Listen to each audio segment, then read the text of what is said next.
Salam əziz dostlar, atmosfer bölməsindən iki məsələnin izahına baxaq.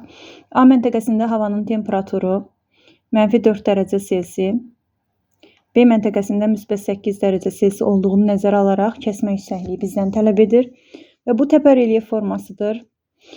A və B məntəqəsinin arasında temperatur fərqi 12 dərəcə Selsi edir və biz bunu tapmalıyıq ki, bu neçə metrdir. Deməli, 1000 metrə qanunauyğunluq vardır ki, 1000 metrə 6 dərəcə Selsi temperatur dəyişir. Yəni, yuxarıya doğru azalırdı temperatur. Və x metrə 12 dərəcə Selsi edər. Buradan da x-i tapsaq edir 2000 metr.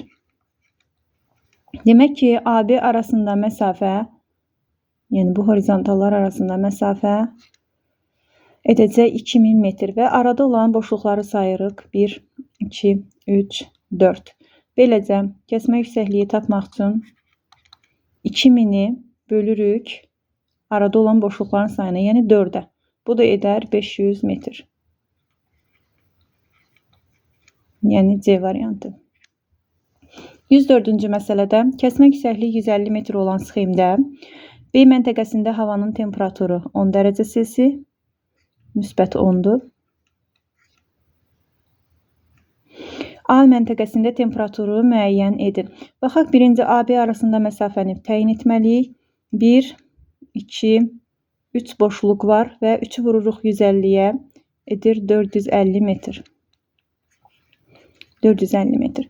Əgər temperaturun dəyişməsində qanunauyğunluq belə edir ki, ya 100 metrə 0.6, ya 1000 metrə 6 dərəcə Selsi dəyişdiyini nəzərə alaraq tənasib ilə həll edə bilərik.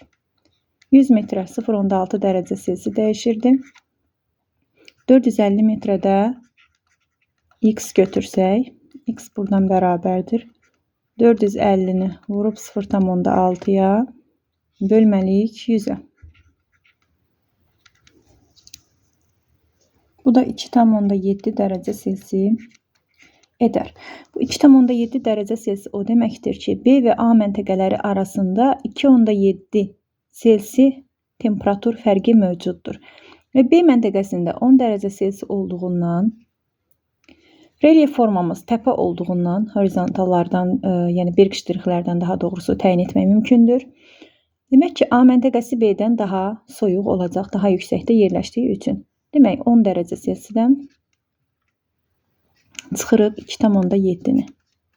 Bərabər 7,3 Selsi alınır. D variantı.